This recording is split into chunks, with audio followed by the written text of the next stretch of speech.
Video like जरूर कर लीजिए और ऐसे वीडियो लगातार फ्री में पाने के लिए चैनल को तुरंत सब्सक्राइब कर लीजिए और बेल आइकन को जरूर टैप कर लीजिए ताकि आगे भी सारे वीडियो आपको मिलते रहे। यूट्यूब में फॉलो करते हैं तो प्लीज ये वाला फ्री टेलीग्राम चैनल जरूर ज्वाइन कर लीजिएगा। सारे नोटिफिकेशन, सारे अपडेट यहीं पे आते हैं, ध्यान रखिए। नमस्कार, मैं Shivangi Singh study for civil services में आप सभी का बहुत बहुत स्वागत करती हूँ। यूपी पीसीएस प्रीलिम्स 2024 के लिए बहुत ही इंपॉर्टेंट टेस्ट नंबर 9 होगा। इसमें हम देखेंगे ज्योग्राफी का तीसरा टेस्ट है। अभी आपके 300 क्वेश्चंस होने वाले हैं। बहुत अच्छे से प्रिपेयर कीजिए। मेनली एनसीईआरटी बेस्ड टेस्ट हैं जिससे कुछ भी ना छूटे आपका।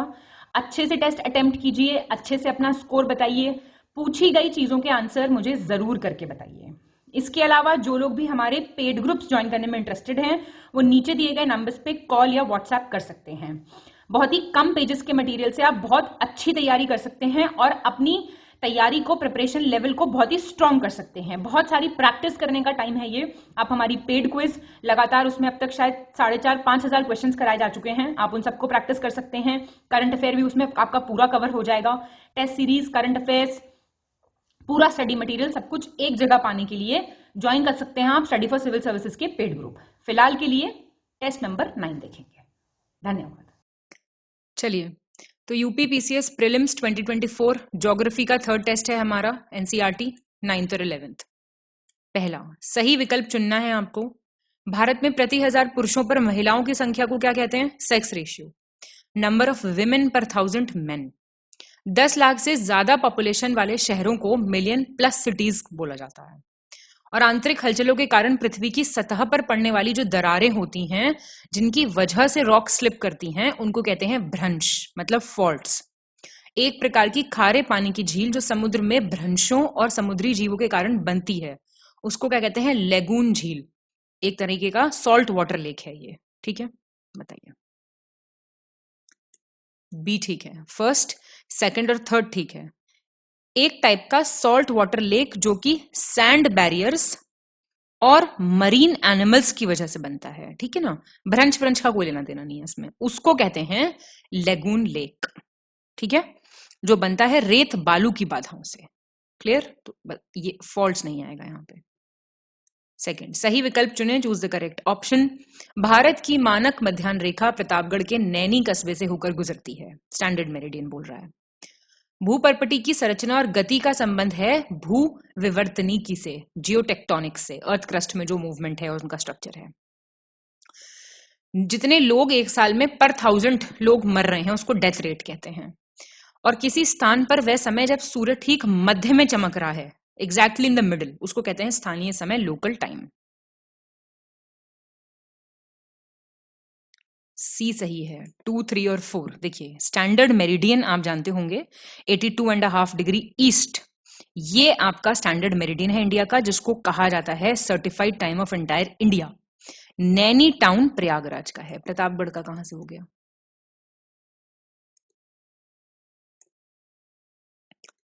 थर्ड, सही विकल्प चुने, चूज द करेक्ट ऑप्शन। जलवायु विज्ञान के अनुसार अपेक्षाकृत कम वायुदाब वाले क्षेत्रों को अवदाब कहा जाता है, डिप्रेशन, जहां पे लो एयर प्रेशर मिलता हो। तलछट से बनी चट्टानें जिनकी संरचना आमतौर पर परतदार होती हैं, अवसादी कहलाती हैं। Rocks form from the sediments, layered structure होता है। किसी निश्चित समय अवधि की शुरुआत में किसी क्षेत्र में होने वाले जन्मों की कुल संख्या को आधार जनसंख्या, बेस पॉपुलेशन कहते हैं। बताइए। पहला और दूसरा सही है। नंबर ऑफ डेथ्स, ना कि बर्थ, उसको कहते हैं बेस पॉपुलेशन। याद रखिएगा ये चीज। फोर्थ, गलत विकल्प चुने, चूज द इनकरेक्ट ऑप्शन। प्रति इकाई क्षेत्र में रहने वाले लोगों की संख्या को जनसंख्या घनत्व कहते हैं, पॉपुलेशन डेंसिटी। प्रति 1000 व्यक्तियों पर जन्म लेने वाले जीवित शिशु, लाइव इन्फेंट्स, बर्थ रेट कहलाता है, जन्म दर। वह औसत आयु जिस पर कोई भी व्यक्ति 70 से 90 वर्ष तक जीवित रह सकता है, जीवन प्रत्याशा कहलाती है, लाइफ एक्सपेक्टेंसी। आंसर सी गलत है। लाइफ एक्सपेक्टेंसी है एवरेज एज हर आदमी की। समझ रहे हैं आप? प्रत्येक व्यक्ति की औसत आयु कहलाती है जीवन प्रत्याशा। ये इतने से इतने साल ये नहीं है। सही विकल्प चुने, चूज द करेक्ट ऑप्शन। धरातल अथवा समुद्र की तलहटी पर प्राकृतिक रूपरेखा में पाए जाने वाले ऊंचाइयों के अंतर को उच्चावच कहते हैं। Difference in Heights is called relief. नदियों द्वारा बहाकर लाई गई महीन गाद या शिला कणों वाली कांप अथवा जलोढ़ मिट्टी के निक्षेप से बना समतल भूभाग जालोद मैदान कहलाता है, एलुवियल प्लेन्स कहलाता है। और किशोरावस्था कौन सी है? एडोलेसेंस, 10 से 17 साल की उम्र। आंसर ए है। फर्स्ट सेकंड ठीक है, थर्ड क्यों गलत हो गया? आपका एडोलेसेंस है 10 से 19 साल। 6 सही विकल्प चुने, चूज द करेक्ट ऑप्शन। वे चट्टानें जो पृथ्वी के बाहर मैग्मा या लावा के जमने से बनती हैं, इग्निस रॉक्स कहलाती हैं। मैग्मा और लावा जब आउटसाइड द अर्थ सॉलिडिफाई हो जाए। आश्रित आयु एवं आर्थिक रूप से सक्रिय आयु के लोगों के बीच का अनुपात को आश्रित अनुपात कहते हैं। Ratio between people of dependent age group and economically active age group. एक आरक्षित क्षेत्र, ऐसा रिजर्व्ड एरिया जहां पे natural vegetation, wild animals, natural environment को कंजर्व किया जाता है, प्रोटेक्ट किया जाता है, उसे कहते हैं वाइल्ड लाइफ सेंचुरी, वन्यजीव अभयारण्य। आंसर बी ठीक है। देखिए, इसको कहते हैं नेशनल पार्क, राष्ट्रीय उद्यान। और जो रॉक्स बनता है अंदर, आउटसाइड नहीं, जो इनसाइड होती हैं सॉलिडिफाई, वो होती हैं इग्नियस रॉक्स। ठीक है। और ये डिपेंडेंसी रेशियो आपको पता होगा 15 ईयर्स से 59 ईयर्स होता है। ठीक है। गलत विकल्प चुने, चूज द इनकरेक्ट ऑप्शन। प्राथमिक व्यवसाय के अंतर्गत कृषि, पशुपालन, वृक्षारोपण, प्राइमरी बिजनेस, समझ रहे हैं, ये सब आता है। विनिर्माण उद्योग, भवन निर्माण, ये सब है सेकेंडरी बिजनेस, द्वितीयक व्यवसाय। और टर्शरी में ट्रांसपोर्टेशन आता है आपका, कम्युनिकेशन, कॉमर्स, एडमिनिस्ट्रेशन, तृतीयक व्यवसाय है। इनकरेक्ट बताइए। कोई गलत नहीं है, ठीक है, बिल्कुल। 8th सही विकल्प चुने, चूज द करेक्ट ऑप्शन। राष्ट्रीय जनसंख्या नीति की बात हो रही है 2000 की। इसके अंतर्गत वर्ष 14 वर्ष से कम आयु के बच्चों को निशुल्क शिक्षा प्रदान की जाती है, नेशनल पॉपुलेशन पॉलिसी 2000 में। अच्छा, इसी के तहत एक टारगेट रखा गया था कि इन्फेंट मोर्टेलिटी रेट को 30,000 प्रति हजार, 30 पर हजार से कम लाएंगे। और इसी में टारगेट रखा गया था कि बड़े पैमानों पर बच्चों को टीका से रोकी जा सकने वाली बीमारियों से छुटकारा दिलाने का लक्ष्य रखा जाएगा। और रखा गया था कि मैरिज एज लड़कियों की बढ़वाएंगे और फैमिली प्लानिंग को यूनियन सेंट्रिक प्रोग्राम बनाएंगे, संघ केंद्रित कार्यक्रम। अभी तो कोई बात नहीं कर रहा है इस पे, है ना। बी, फर्स्ट, सेकंड, थर्ड और फोर्थ। फिफ्थ क्यों गलत हुआ? फिफ्थ में क्या है? फैमिली प्लानिंग को एक पीपल सेंट्रिक प्रोग्राम बनाएंगे। जब तक लोगों में नहीं जागरूकता होगी, सरकार क्या करेगी? 9th सही विकल्प चुने, choose the correct option. Bharat विश्व का पहला देश था जिसने 1952 में परिवार नियोजन के लिए एक राष्ट्रीय कार्यक्रम स्टार्ट किया था, फैमिली प्लानिंग प्रोग्राम। किसी विशेष क्षेत्र में 2 समय अंतरालों में जन्म दर तथा मृत्यु दर के अंतर से जनसंख्या में होने वाली वृद्धि को उस क्षेत्र की प्राकृतिक वृद्धि दर कहते हैं, नेचुरल ग्रोथ रेट, उस एरिया का। 2001 की जनगणना के अनुसार वह व्यक्ति जो 9 वर्ष का है या उससे ज्यादा उम्र का है और वो किसी भी लैंग्वेज को समझने के साथ पढ़ और लिख भी सकता है, तो वो लिटरेट है, पढ़ा लिखा है, साक्षर है। ए ठीक है। थर्ड क्यों गलत हुआ? 7 साल का, 9 नहीं 7। 10th सही विकल्प चुने, चूज द करेक्ट ऑप्शन। 2011 की जनगणना के अनुसार 382 भारत की जनसंख्या का घनत्व था, 382। और डेकेडल ग्रोथ रेट, दशकीय वृद्धि दर 17.64%। ठीक है। और सबसे पॉपुलर स्टेट उत्तर प्रदेश, और देखो 20 करोड़ के करीब पॉपुलेशन पहुंच रही है। बताओ। सी ठीक है, ठीक है, ठीक है। 11th सही विकल्प चुने, चूज द करेक्ट ऑप्शन।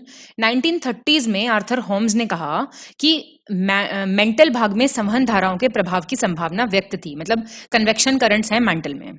विजनर के हिसाब से 2 कारण थे महाद्वीपीय विस्थापन के, पोलर और पोलर फ्लीइंग फोर्स, ध्रुवीय फ्लीइंग बल या फिर ज्वारीय बल, टाइडल फोर्स। आंसर ठीक है दोनों। 12th सही विकल्प चुने, choose the correct option. Ecology शब्द कहां से बना है? स्वीडिश वर्ड्स इकियोस और लॉजी। जर्मन जोलॉजिस्ट अर्नेस्ट हैकेल ने पहली बार ये शब्द यूज करा, ओकियोलॉजी, 1869 में। और इनको कहते हैं एक विशेषज्ञ इकोलॉजी के। और study of mutual interaction between living organisms and abiotic components, जीवधारी और जैविक घटकों के पारस्परिक संपर्क के अध्ययन को कहते हैं इकोलॉजी। करेक्ट ऑप्शन बताइए। सी ठीक है, 2, 3, 4। पहला, ये ग्रीक वर्ड है, स्वीडिश वर्ड्स नहीं है, जनरली ग्रीक वर्ड्स ही होते हैं ऐसे। 13th सही विकल्प चुने, चूज द करेक्ट ऑप्शन। अंतर तारकीय धूल परिकल्पना, इंटरस्टेलर डस्ट हाइपोथेसिस, किसने दिया? इमैनुअल कैंट ने 1949 में। जेम्स हटन ने दिया यूनिफॉर्मिटेरियनिज्म, एक रूपतावाद का सिद्धांत, 1785 में। नेबुलर हाइपोथेसिस दिया ऑटो शिमिडिड ने 1755 में। करेक्ट बताना है आपको। बी ठीक है। इंटरस्टेलर दिया था आपका ऑटो शिमिडिड ने 49 में। ऑटो शिमिडिड, बस ये करना है, यहाँ पे ऑटो लगा दो, ये वाला। और नेबुलर हाइपोथेसिस दिया था कैंट ने। ईयर ठीक है, 14th सही विकल्प चुने, करेक्ट ऑप्शन। निहारिका परिकल्पना के विपरीत चैम्बरलिन ने सन 1905 में पृथ्वी की उत्पत्ति के संबंध में अपनी ग्रहाणु परिकल्पना प्रस्तुत की थी। In contrast to nebular hypothesis, Chamberlin ने दिया था प्लैनेटरी हाइपोथेसिस। एक आकाशगंगा के निर्माण की शुरुआत हीलियम गैस से बने विशाल बादल के संचयन से होती है, जिसे निहारिका कहते हैं। मतलब बड़ा सा हीलियम गैस से होती है, जिसे नेबुला कह रहे हैं हम। पृथ्वी की उत्पत्ति के संबंध में नवतारक सिद्धांत के प्रतिपादक सर फ्रेड हॉयल और लिटिलटन थे। बताइए अब। सी, फर्स्ट और थर्ड ठीक है। सेकंड क्यों गलत हुआ? जो गैलेक्सी का बिगिनिंग हुआ वो हाइड्रोजन का जो गैस था उस। 15 सही विकल्प चुने, चूज द करेक्ट ऑप्शन। हवाओं की दिशाओं का निर्धारण पृथ्वी ने के अपने अक्ष पर घूर्णन तथा वायुदाब के कारण होता है, डायरेक्शन ऑफ विंड्स जो हैं। इंद्रधनुष हमेशा बारिश के बाद और सूर्य के विपरीत दिशा में, opposite to the direction of the sun, दिखता है रेनबो। जब सूरज चमक रहा है ट्रॉपिक ऑफ कैंसर पे वर्टिकली, तो डेज एंड नाइट्स बराबर हैं दुनिया में। जब वो ट्रॉपिक ऑफ कैप्रिकॉर्न पे चमक रहा है, ना कि कैंसर पे। ठीक है। 16th सही विकल्प चुने, choose the correct option. Andaman and Nicobar कहाँ है? दक्षिण पूर्व में, बंगाल की खाड़ी में। लक्षद्वीप ग्रुप कहाँ है? अरेबियन सी में, साउथ वेस्ट में। और सबसे हमारा जो सदर्न मोस्ट दक्षिणी बिंदु है, इंदिरा पॉइंट, वो सुनामी के बाद सबमर्ज हो गया था। इंदिरा पॉइंट को पहले पिग्मेलियन पॉइंट या पार्सन पॉइंट भी कहते थे। आंसर ठीक है। तो ये आपका इंदिरा पॉइंट एक गांव था, है मतलब अंडमान एंड निकोबार आइलैंड्स में। 17th 2 से अधिक देशों की सीमा रेखा को स्पर्श करने वाले राज्यों का आपको चयन करना है। सिक्किम, वेस्ट बंगाल, मणिपुर, असम। ऐसे 2 राज्य हैं, देखिए। सिक्किम की बाउंड्री टच कर रही है Nepal, China, Bhutan. West Bengal touch कर रहा है नेपाल, भूटान, बांग्लादेश। मणिपुर सिर्फ म्यांमार को टच कर रहा है। असम टच कर रहा है बांग्लादेश और भूटान। मैप देखते रहिए तो सही रहेंगी बातें। 18 सही विकल्प का चयन करें, choose the correct option. North से साउथ का डिस्टेंस 3124 किलोमीटर। ये मैं पुराने टेस्ट में आपसे कमेंट भी करा चुकी हूँ, बहुत बच्चों ने कमेंट किया था। एक्चुअल डिस्टेंस ईस्ट से वेस्ट 2933। 2 घंटे का टाइम डिफरेंस है गुजरात और अरुणाचल प्रदेश में। और टोटल एरिया इंडिया का 32.8 लाख किलोमीटर स्क्वायर, जो कि 2.4% है दुनिया के टोटल लैंड एरिया का। सेकंड, थर्ड और फोर्थ। पहला क्यों गलत है? 3214 है आंसर। 19 सही विकल्प चुने, चूज द करेक्ट ऑप्शन। बैरन द्वीप क्या है? एकमात्र सक्रिय ज्वालामुखी है। कहां पे है? अंडमान निकोबार में। पोर्ट ब्लेयर राजधानी अंडमान निकोबार की कहां पे है? साउथ अंडमान में। और ट्रॉपिक ऑफ कैंसर क्या है? ये है तो सारी काल्पनिक ना रेखा, कोई भगवान ने थोड़ी ना बना के भेजी ये रेखाएं। 23.5 डिग्री पे बनाई जाती है नदरन हेमिस्फीयर में। ठीक है सारी। 20 सही विकल्प चुने, choose the correct option. McMahon रेखा किसके बीच का बॉर्डर है? इंडिया और चाइना। इंडिया 7वां सबसे बड़ा देश है दुनिया का। पार्क स्ट्रेट किसके बीच में है? तमिलनाडु और मन्नार डिस्ट्रिक्ट के बीच में। मालदीव स्मॉल आइलैंड नेशन है, बड़ा फेवरेट स्पॉट है, holiday spot. Located south of Lakshadweep island, bay of Bengal में, इंडियन ओशन में। बताइए। बी ठीक है। मालदीव्स जो है ये आपका अरेबियन सी में है। मैप नहीं देखेंगे तो ये बहुत छोटी छोटी गलतियां करके आएंगे। 21 गलत विकल्प का चयन करें, चूज द इनकरेक्ट ऑप्शन। पश्चिमी घाट और अरब सागर के तट के बीच बने मैदान को कहते हैं पश्चिम तटीय मैदान, वेस्टर्न कोस्टल प्लेन, जो कि काठियावाड़ से कन्याकुमारी तक है। तोंगुप पास कहां पे है? म्यांमार में, रखीने स्टेट, इंडिया को म्यांमार से कनेक्ट करता है। और ईस्टर्न घाट्स ये आपके उड़ीसा से तमिलनाडु तक है। इनकरेक्ट बताइए। कोई गलत नहीं है। ईस्टर्न घाट्स किस किस स्टेट में आते हैं, स्टेट्स का नाम मुझे कमेंट करिए, और वेस्टर्न घाट्स किस किस स्टेट्स में पड़ते हैं। 22 गलत विकल्प चुने, choose the incorrect option. Bharat में स्थित बंगाल की खाड़ी के साथ विस्तृत मैदान को उत्तरी सरकार कहा जाता है, नदरन सरकार्स। भारत में स्थित बंगाल की खाड़ी के साथ विस्तृत मैदानों को दक्षिणी भाग में कुरुमंडल कोस्ट कहा जाता है। महानदी गोदावरी, कृष्णा और कावेरी जैसी बड़ी नदियां भारत में बंगाल की खाड़ी के साथ विस्तृत मैदानों का विशाल डेल्टा बनाती हैं। और चिलिका लेक सबसे बड़ा खारे पानी का लेक है इंडिया का, जो कि गोदावरी डेल्टा पे पड़ता है, उड़ीसा में। इनकरेक्ट बताइए। गोदावरी कहां से आ गई भैया, यहाँ पे महानदी है। 23 गलत विकल्प चुने, choose the incorrect option. Thar जो रेगिस्तान है वहां पे 150 मिलीमीटर से कम रेनफॉल होता है। लूनी रिवर जो है वो नागा हिल्स से ओरिजिनेट करती है रावली रेंज में, और सबसे बड़ी नदी है थार डेजर्ट की। एक स्पेशलिटी है पेनिनसुलर प्लेटू की, लोकेटेड इन इंडिया, के ब्लैक सॉइल यहां मिलती है जिसको डेक्कन ट्रैप भी कहते हैं। कॉटन के लिए बहुत फेमस है, आप जानते होंगे। बताइए। कोई गलत नहीं है। 24 सही विकल्प का चयन करें, choose the correct option. Himalaya का सबसे बाहरी हिस्सा जो है उसको कहते हैं शिवालिक। इसकी चौड़ाई है 10 से 50 किलोमीटर और हाइट है 900 से 1100 मीटर।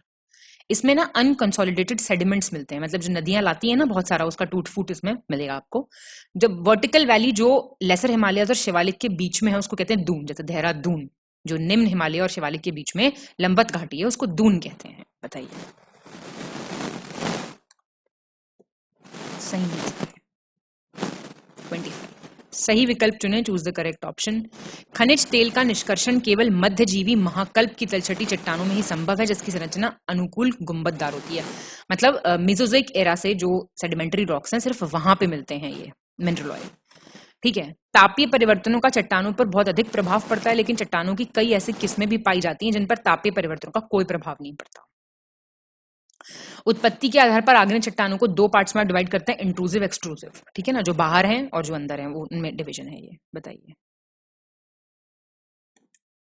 ठीक है सारी। 26 गलत विकल्प चुनना है आपको, इनकरेक्ट। हिमालय माउंटेन जो है वो सेमी सर्कल की तरह है 2400 किलोमीटर तक। चौड़ाई हिमालय की है 400 किलोमीटर कश्मीर में, 150 तक अरुणाचल प्रदेश में।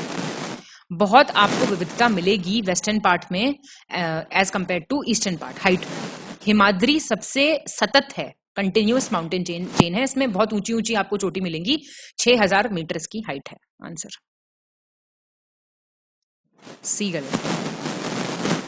आपको वेरिएशन मिलता है हाइट में, ज्यादा वेरिएशन ईस्ट में है, वेस्ट में कम वेरिएशन है। ठीक है, उल्टा दिया हुआ है। 27 गलत विकल्प का चयन करें, चूज द इनकरेक्ट ऑप्शन। बात हो रही है उष्ण कटिबंधीय पर्णपाती वन की, ट्रॉपिकल डेसिडुअस फॉरेस्ट की। सबसे बड़े फॉरेस्ट है, इन्हें मॉनसून फॉरेस्ट भी कहते हैं। कहाँ मिलते हैं ये? जहां पे 70 से 200 सेंटीमीटर तक बारिश पड़ती है, और जो इनकी पेड़ होते हैं ना वो ड्राई सीजन में पत्तियां उनकी झड़ जाती हैं 6 से 8 हफ्तों के लिए। और ह्यूमिडिटी के हिसाब से इनको 2 पार्ट्स में डिवाइड करते हैं हम, आर्द्र और शुष्क, moist and dry. Answer humidity के हिसाब से कहां से होता है भाई? वाटर की अवेलेबिलिटी के हिसाब से करते हैं। ठीक है ना, जल की उपलब्धता के आधार पे। 28 बबूल, खजूर, यूफोबिया और हॉथॉर्न, नागफनी, ये कौन से रीजन के प्लांट स्पीशीज हैं? ट्रॉपिकल डेसिडुअस के, पर्वतीय फॉरेस्ट के, कटीले झाड़ियों के, या इनमें से कोई नहीं? ये थॉर्नी फॉरेस्ट और स्क्रब की वैरायटी है ना। 29 सही विकल्प चुनें, choose the correct option. India is one of the top 12 biodiversity rich countries in the world. 15,000 flower species मिलते हैं यहाँ पे, 6% फ्लावरिंग प्लांट्स दुनिया के यहाँ मिलते हैं। एक सींग वाला गेंडा यहाँ पे स्वाम्पी एरियाज में मिलता है, असम, वेस्ट बंगाल में। और 90,000 एनिमल्स की स्पीशीज इंडिया में पाई जाती हैं। ठीक बात है। 30 सही विकल्प चुनें, choose the correct option. India में जनसंख्या का कुल 64% जो है वो पॉपुलेशन एग्रीकल्चर में लगी हुई है। 13% सेकेंडरी सेक्टर में है, 20% टर्सरी में, अभी देखिए आपके सेक्टर्स ऊपर। और 1980 में बहुत ज्यादा हाई बर्थ रेट था और डिक्लाइन था डेथ रेट में, तो डिफरेंस काफी आ गया बर्थ और डेथ रेट में, जिसकी वजह से पॉपुलेशन ग्रोथ रेट जो है वो बढ़ गया था। ठीक है, ये सारी बातें तो इनको एक बार पढ़ते रहो, है ना, कोई ऐसे वो नहीं है, थोड़ा सा ह्यूमन ज्योग्राफी का पार्ट ज्यादा है। 31 गलत विकल्प चुने, चूज द इनकरेक्ट ऑप्शन। मानव संसाधन विकास मंत्रालय 1985 में आया, ministry of human resources. Average density population की दुनिया में है 51% पर स्क्वायर किलोमीटर दुनिया में। हाईएस्ट पॉपुलेशन डेंसिटी मिलेगी साउथ ईस्ट एशिया में। ऑलमोस्ट हाफ ऑफ इंडिया की पॉपुलेशन रहती है सिर्फ 5 स्टेट्स में, यूपी, महाराष्ट्र, बिहार, वेस्ट बंगाल, आंध्र प्रदेश। बताओ, सी गलत है। हाईएस्ट पॉपुलेशन डेंसिटी आपको देखने को मिलती है साउथ सेंट्रल एशिया में।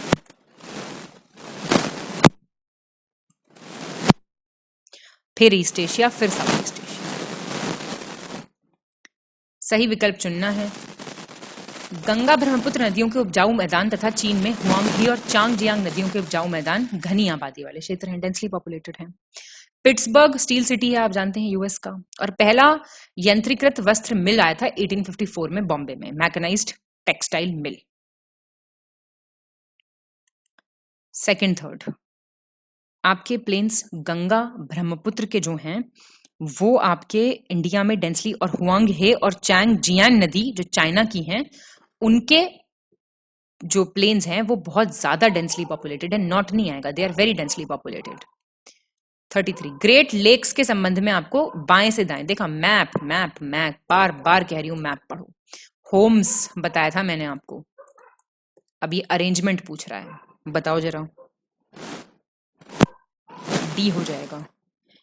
लेफ्ट से राइट देखेंगे तो पहले मिशिगन आएगा, सॉरी सुपीरियर, फिर मिशिगन, फिर ह्यूरॉन, फिर एरी, और फिर आएगा आपका ओंटारियो। 34, उस पर्वत शिखर का चयन करें जो भारत में अवस्थित नहीं है, not located in India. Kamet, Nanda Devi, Gurla Mandhata, Namcha Barwa. Gurla Mandhata यहाँ नहीं है, नेपाल में है, आप जानते होंगे। 35, गलत विकल्प चुने, इनकरेक्ट। सीमा सड़क संगठन का गठन हुआ 1960 में, बॉर्डर रोड्स ऑर्गेनाइजेशन का। रेजिंग डे होता है इनका 7 मई। इंडियन पार्लियामेंट ने एयर कॉर्पोरेशन एक्ट पास किया जिससे एयरलाइंस का मर्जर हो सकता था। एविएशन जो है वो नेशनलाइज्ड है, यहाँ पे राष्ट्रीयकरण हो चुका है उसका 1953 से। इनकरेक्ट बताइए। सी, इंडियन कॉर्पोरेशन एक्ट पास हुआ था 1953 में। 36, सही विकल्प चुनना आपको, करेक्ट ऑप्शन। राजस्थान सबसे बड़ा बॉक्साइट प्रोड्यूसिंग स्टेट है, बॉक्साइट उत्पादक राज्य, और सिंहभूम कॉपर प्रोड्यूस करता है झारखंड से। खेतरी माइंस कॉपर के लिए फेमस हैं, करेक्ट बताना है। सेकंड और थर्ड, ओडिशा है लार्जेस्ट बॉक्साइट, राजस्थान नहीं है। खेतरी माइंस तो बहुत फेमस है, सुना होगा आपने नाम। गलत विकल्प चुने, choose the incorrect option. Balaghat mines जो है एमपी की, वो 52% कंट्री का कोबाल्ट उत्पन्न करती है। ठीक। नेलोर माइका बेल्ट आंध्र प्रदेश की mica important producing mica belt है, और कोडरमा गया हजारीबाग माइका बेल्ट बिहार झारखंड के लीडिंग प्रोड्यूसर्स हैं। ये गलत है। बालाघाट माइंस जो है आपका एमपी का, वो प्रोड्यूस कर रही हैं 52% कंट्री का कॉपर, ना कि कोबाल्ट। 38, सही विकल्प चुने, choose the correct option. 10 kilo manganese चाहिए होता है 1 टन स्टील प्रोड्यूस करने के लिए। हेमेटाइट आयरन ओर बहुत ही हाई क्वालिटी आयरन ओर है, आप जानते होंगे। बेलाडिला रेंज में मिलता है ये, बस्तर छत्तीसगढ़।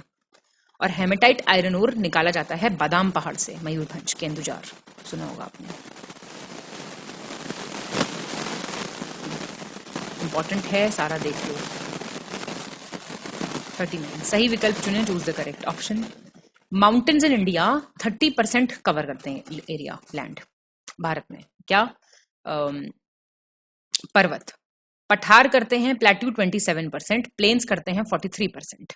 बताइए अब आप मुझे कौन सा आपका करेक्ट आपको चूज करना है। क्या हो जाएगा 39 का? सी। ठीक है तीनों, तो अच्छा पॉइंट है ये, इसको देख लो एक बारी। चलिए तो 40th देख लीजिए। निम्नलिखित में से सही विकल्प चुनें, चूज द करेक्ट ऑप्शन। एक संकरी पट्टी पर स्थित शोभमंडल में अत्यधिक ऊंचाई पर चलने वाली जो पछुआ हवाएं हैं उनको कहते हैं जेट धाराएं, जेट स्ट्रीम, जो कि बहुत हाई ऑल्टीट्यूड पे वेस्टर्ली विंड्स ब्लो करती हैं ट्रोपोस्फियर में, बहुत ही पतली पट्टी के हिसाब से। स्पीड रहती है इनकी 110 किलोमीटर प्रति घंटा गर्मियों के टाइम पे, 184 रहती है सर्दियों के टाइम पे। और जो पृथ्वी के घूर्णन बोल नहीं होगा, बल होगा ये, बोल के कारण उत्पन्न आभासी बल को कोरियोलिस बल कहा जाता है। जो वर्चुअल फोर्स है, जैसे अर्थ है वो रोटेट कर रही है, इट्स अ रोटेटिंग बॉल, उसके हिसाब से कुछ फोर्स लग रहा होगा, उसको कहते हैं कोरियोलिस फोर्स।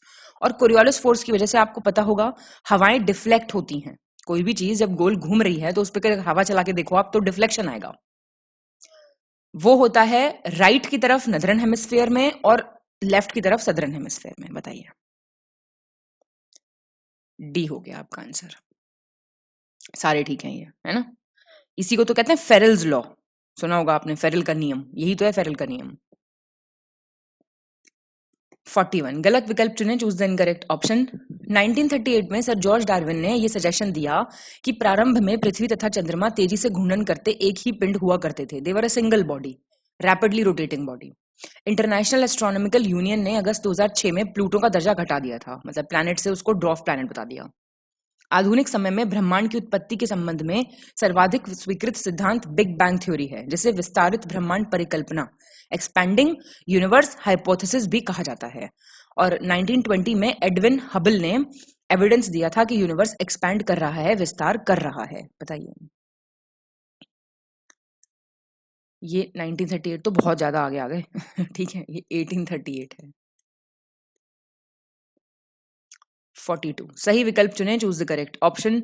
वो स्थान जहां से ऊर्जा निकलती है भूकंप का उद्गम केंद्र कहलाता है, जहां से एनर्जी बहुत सारी रिलीज हो रही है, वो फोकस है। और जो तरंगे हैं वो फील कहाँ होंगी आपको, सबसे पहले एपिसेंटर पे। पी वेव्स जो होती हैं बहुत तेज चलती हैं, और तीनों मैं आपको पिछले टेस्ट में करा चुकी हूँ ज्योग्राफी के, तीनों मीडियम्स में पास कर देती हैं, गैसियस, लिक्विड, सॉलिड। और एस वेव सिर्फ गैस से पास करती हैं। आंसर बताओ। करा चुकी हूँ, क्वेश्चन में गलत नहीं होना चाहिए बिल्कुल भी। बी ठीक है। एस वेव्स आप देखें, अगर एस वेव्स की पहचान ही ये है, एस वेव्स थोड़ी लेट लतीफ वेव्स हैं, थोड़े देर के बाद पहुंचती हैं, और ये सिर्फ और सिर्फ सॉलिड्स में पास कर सकती हैं। 43 सही विकल्प चुने, चूज द करेक्ट ऑप्शन। महासागरों के नीचे भूपर्पटी की औसत मोटाई लगभग 5 किलोमीटर रहती है। It's crust beneath the ocean की थिकनेस है 5 किलोमीटर्स। हिमालय पर्वत श्रेणियों के नीचे भूपर्पटी की औसत मोटाई लगभग 70 किलोमीटर है। और हिमालय पर्वत श्रेणियों के नीचे भूपर्पटी का घनत्व 3 ग्राम प्रति घन सेंटीमीटर होता है, 3 ग्राम्स पर क्यूबिक सेंटीमीटर। और अर्थ की डेंसिटी ओशंस के नीचे कितनी है, 1.7 ग्राम पर क्यूबिक सेंटीमीटर। पिछले टेस्ट में आपको नॉर्मल थिकनेस कराई थी। 1 2 3 ठीक है। डेंसिटी जो है अर्थ क्रस्ट की, ये 3 है, ठीक है, ये 2.7 है। ठीक है, याद रखना ये चीज। बसाल्ट से बना है मेनली अर्थ क्रस्ट यहाँ पे, और ये 2.7 होगी। 44 गलत विकल्प चुने, चूज द इनकरेक्ट ऑप्शन। बाह्य क्रोड गैसीय अवस्था में तथा आंतरिक क्रोड ठोस अवस्था में पाया जाता है। आउटर कोर तो गैस है, इनर कोर सॉलिड है। मैंटल तथा क्रोड की सीमा पर चट्टानों का घनत्व लगभग 5 ग्राम प्रति सेंटीमीटर है। Density of rocks at the boundary of the mantle and core. Density of rocks at the boundary of mantle and core increase भी होती है 13 ग्राम पर क्यूबिक सेंटीमीटर तक, जैसे जैसे आप डेप्थ में जाएंगे 6300 किलोमीटर तक जो सेंटर में जाते हैं। कोर बना है बहुत हैवी मटेरियल से, निकल और आयरन, जिसको नाइफे कहते हैं। बताइए इनकरेक्ट। पहला गलत दिया हुआ है। आउटर कोर आपका लिक्विड है, इनर कोर आपका सॉलिड है। 45 सही विकल्प चुनें, चूज द करेक्ट ऑप्शन। महाद्वीपीय किनारों और गहरे समुद्रों बेसिन के बीच के भाग को कहते हैं टिलाइट। कॉन्टिनेंटल एज और डीप ओशन बेसिन जो है उसके बीच का पार्ट। और कॉन्टिनेंटल मार्जिन कहाँ मिलती हैं आपको, सीमाएं ये मिलती है आपको कॉन्टिनेंटल कोस्ट और मिड ओशन रिजेस, जो महासागरीय कटक हैं उनके बीच में। सेडिमेंटरी रॉक्स जो हैं वो कहाँ से बनती हैं, जो ग्लेशियल डिपॉजिट से बनती हैं उनको कहते हैं अबाइसल प्लेन्स, वितलीय मैदान कहते हैं उनको। आधुनिक समय में विकसित रेडियोमेट्रिक काल निर्धारण विधि से महासागरों के पार महाद्वीपों की चट्टानों के निर्माण का समय आसानी से जाना जा सकता है। जो रेडियोमेट्रिक डेटिंग मेथड है उससे रॉक्स कब बनी कॉन्टिनेंट्स में अक्रॉस द ओशंस, ये पता कर सकते हैं आप। बताइए।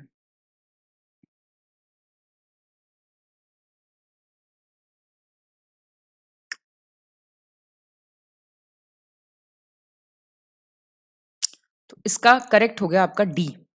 गलत क्यों हुआ? देखो पहला देखो, जो पार्ट है ना कॉन्टिनेंटल एज और डीप ओशन बेसिन के बीच में, उसको कहते हैं कॉन्टिनेंटल मार्जिन, ठीक। और एबाइसल प्लेन्स मिलते हैं कॉन्टिनेंट कोस्ट और मिड ओशन रिजेस के बीच में, ये एबाइसल प्लेन है। और जो आपकी सेडिमेंट्री रॉक्स हैं जो बनती हैं ग्लेशियल डिपॉजिट से, उनको टेलाइट कहते हैं। समझ गए आप? एक्सचेंज्ड हैं ये तीनों। 46 गलत विकल्प चुने, चूज द इनकरेक्ट ऑप्शन। प्रशांत महासागर के किनारों का सक्रिय ज्वालामुखी के क्षेत्र में होने का कारण रिंग ऑफ फायर इसको बोलते हैं। मध्य महासागरीय कटकों के क्षेत्र में भूकंप का अधिकेंद्र कम गहराई पर विद्यमान होता है। जो एपिसेंटर है अर्थक्वेक का वो शैलो डेप्थ पे मिलेगा आपको। हैरी हेस ने प्रेजेंट किया था हाइपोथेसिस 1961 में, जिसको कहते हैं सी फ्लोर स्प्रेडिंग, सागरीय अधस्थल विस्तार। और मैकेंजी, पार्कर और मॉर्गन ने इंडिपेंडेंटली अपने उपलब्ध विचारों का सम्मान किया और एक अवधारणा प्रस्तुत की 1967 में, जिसको बोला प्लेट टेक्टोनिक्स। 1967 इनकरेक्ट बताना है आपको। बी गलत है। देखिए ये एपिसेंटर नहीं होता यहाँ पे एक्चुअली फोकस होता है। 47 सही विकल्प चुने, चूज द करेक्ट ऑप्शन। अभी प्लेट्स हैं कुछ, एनसीईआरटी में आपने देखा होगा, डायग्राम भी दिया हुआ है, तो ये वाली चीजें बहुत ध्यान से देखनी होती हैं। ये बोल रहा है कोकोआ प्लेट किसके बीच में है? सेंट्रल अमेरिका और पैसिफिक ओशन प्लेट के बीच में। फिलीपीन प्लेट, ये रटना पड़ेगा आपको मैप देख के, नीचे मैप दिया हुआ एनसीईआरटी में एक। साउथ अमेरिका और पैसिफिक ओशन प्लेट के बीच में। नास्का प्लेट कहाँ पे? एशिया कॉन्टिनेंट और पैसिफिक ओशन के बीच में। और कैरोलिन कहाँ पे है? फिलीपींस और इंडियन प्लेट के बीच में, नॉर्थ ऑफ गिनिया में। सही बताओ कौन सा? पहला और चौथा ठीक है। फिलीपीन प्लेट कहाँ पे है? एशियन कॉन्टिनेंट और पैसिफिक ओशन प्लेट के बीच में, मतलब ये फिलीपीन प्लेट का आंसर हो गया। और नास्का है साउथ अमेरिका और पैसिफिक ओशन प्लेट के बीच में, ये इंटरचेंज्ड हैं दोनों। 48 गलत विकल्प चुने, चूज द इनकरेक्ट ऑप्शन। जो अभ्रक है माइका, उसकी संरचना में पोटेशियम, एल्यूमिनियम, मैग्नीशियम, लौह और सिलिका जैसे खनिज आपको मिलेंगे। पृथ्वी की भूपर्पटी पर 4% भाग अभ्रक से बना है, 4% अर्थ का क्रस्ट।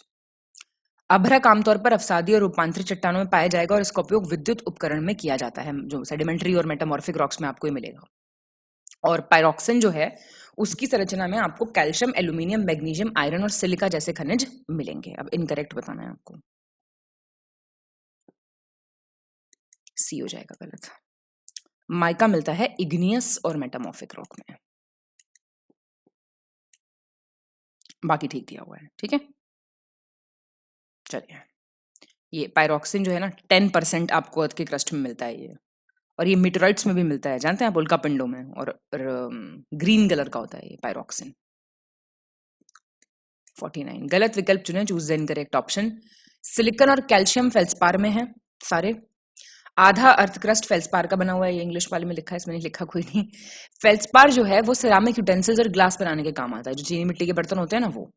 क्वार्ट्ज बहुत ही कठोर एक खनिज है और कंप्लीटली सॉल्युबल है, इनसॉल्युबल है वाटर में, अघुलनशील है। व्हाइट कलर का होता है, कलरलेस होता है और रेडियो और रडार में इस्तेमाल किया जाता है। आंसर बताइए। ए गलत है। सिलिकॉन और ऑक्सीजन प्रेजेंट है सारे फेल्सपार्स में, और सोडियम, पोटेशियम, कैल्शियम वगैरह अलग अलग फेल्सपार्स में आपको देखने को मिलेंगे। आधा क्रस्ट बना है, ठीक है। क्वार्ट्ज आपको समझ आ गया होगा। क्वार्ट्ज किससे बना होता है आप जानते हैं? क्वार्ट्ज होता है सैंड और ग्रेनाइट का। क्वार्ट्ज में भी क्वार्ट का मेन कंपोनेंट है, मतलब सॉरी, क्वार्ट्ज मेन कंपोनेंट होता है सैंड और ग्रेनाइट का, और क्वार्ट में आपको सिलिका मिलेगा, ठीक है ना। और ग्रेनाइट का बहुत इंपॉर्टेंट कंपोनेंट है, याद रखना। 50 सही विकल्प चुने, चूज द करेक्ट ऑप्शन। दाब, आयतन एवं तापमान में परिवर्तन की प्रक्रिया के फलस्वरूप का कायांतरित शैलों का निर्माण होता है। आप जानते हैं मेटामॉर्फिक रॉक्स कैसे बनते हैं। और इग्नियस रॉक्स जो हैं वो मैग्मा और लावा जो होता है अर्थ के अंदर, वो ठंडा हो जाता है, इसलिए उनको प्राइमरी रॉक्स कहते हैं, क्योंकि सबसे पहले वही बने हैं ना, स्वयं धरती माँ की के अंदर से निकले हैं। मैग्नीशियम, आयरन, सिलिका जो हैं वो मेन एलिमेंट्स हैं ओलिवाइन के। आंसर डी हो जाएगा आंसर, ठीक है। ये ओलिवाइन क्या होता है? ये ना ज्वेलरी बनाने में काम आता है। सिंपल क्रिस्टल्स टाइप होते हैं जो बेसाल्टिक रॉक्स में मिलते हैं, तो इनकी ज्वेलरी बनती है। शगुन का प्यारा सवाल आ चुका है, अब आपको ये सवाल बिल्कुल ठीक करना है। सही विकल्प चुनें, choose the correct option. Sandstone और लोएस किसके एग्जाम्पल हैं? केमिकली फॉर्म्ड सेडिमेंट्री रॉक्स के। बालुकाष्म और विमृदा रासायनिक रूप से निर्मित अवसादी शैलों के उदाहरण हैं। गीजराइट और कोयला ये ऑर्गेनिकली कार्बनिक रूप से जो बनी है सेडिमेंट्री रॉक्स, उनके एग्जाम्पल हैं। श्रिंक प्रस्तर और हेलाइट, चर्ट और हेलाइट जो है ये मैकेनिकली यांत्रिकी रूप से बनी सेडिमेंट्री रॉक्स के उदाहरण हैं। बताइए। सेकंड ठीक है। सैंडस्टोन, देखो चर्ट, ध्यान देना, चर्ट, हेलाइट, लाइमस्टोन, पोटैश ये केमिकली बने हुए हैं। ठीक है, चर्ट, लाइमस्टोन, हेलाइट, पोटैश ये केमिकली बने हुए हैं, मैकेनिकली नहीं। और सैंडस्टोन, कॉन्ग्लोमरेट, लाइमस्टोन, शेल सुना होगा, लोएस सुना होगा, ये सब मैकेनिकली बने हैं। ये ठीक दे रखा है। 52 कौन सा विकल्प सही है? करेक्ट पूछ रहा है। वेदरिंग में अपक्षय एक स्वस्थानीय या तदस्थान प्रक्रिया है। इन सीटू या ऑन साइट होता है वेदरिंग। कार्बोनेट एवं बाइकार्बोनेट की खनिजों से प्रतिक्रिया का प्रतिफल कार्बोनेशन कहलाता है। The result of reaction of carbonate and bicarbonate with minerals is called carbonation. Carbonation बहुत ही कॉमन प्रोसेस है जो कि फेल्ड्स्पार और कार्बोनेट मटेरियल्स को अलग करने के काम आता है।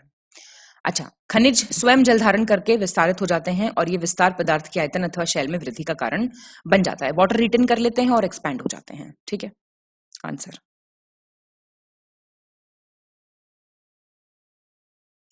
ठीक है ये सारे। तो ये आपको देखना है, एक बारी देख लो इसको, है ना। हाइड्रेशन आप समझते हैं ना, इसको हाइड्रेशन कहते हैं। हाइड्रेशन क्या है? ये केमिकल कंपाउंड है पानी का, इस प्रोसेस को हाइड्रेशन कहते हैं। 53 गलत विकल्प चुने, चूज द इनकरेक्ट ऑप्शन। वे सभी प्रक्रियाएं जो भूपर्पटी के भागों को संचालित, उत्पादित तथा निर्मित कर रही हैं उनको पटल विरूपण कह रहे हैं।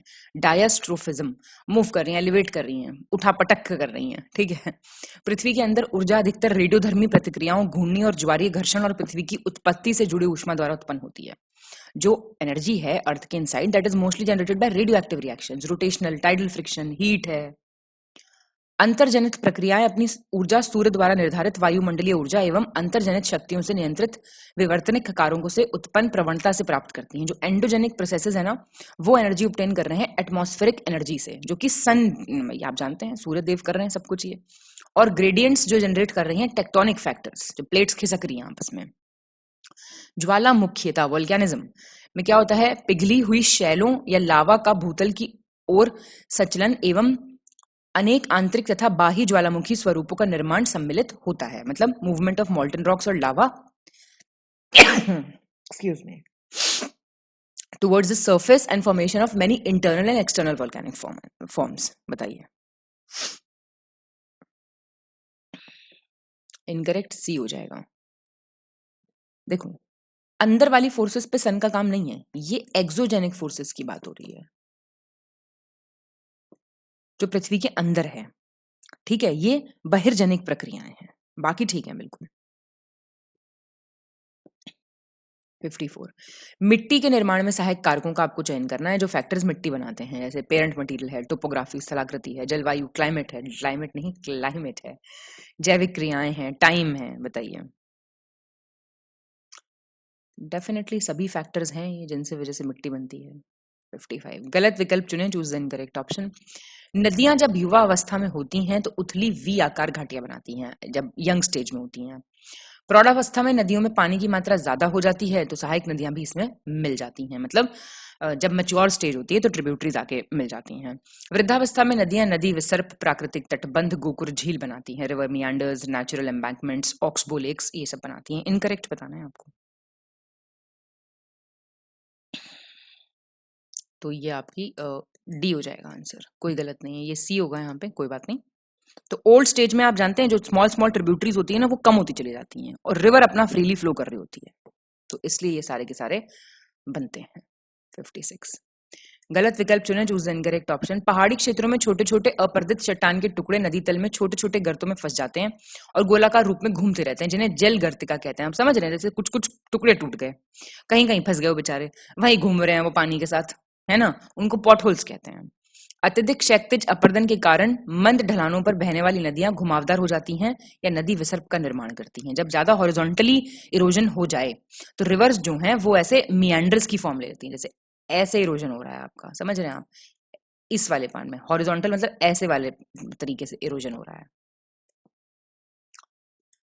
और नदी वेदिकाएं मुख्य रूप से नष्ट हुई भू आकृतियां हैं क्योंकि इनका निर्माण नदी द्वारा जमा किए गए बाढ़ के मैदानों के ऊर्ध्वाधर अपरदन से होता है। जो रिवर टेरेसेस होते हैं कैसे बनते हैं वो, जब वर्टिकल इरोजन हो जाए, जब रिवर डिपॉजिट करती है फ्लड प्लेन, तब।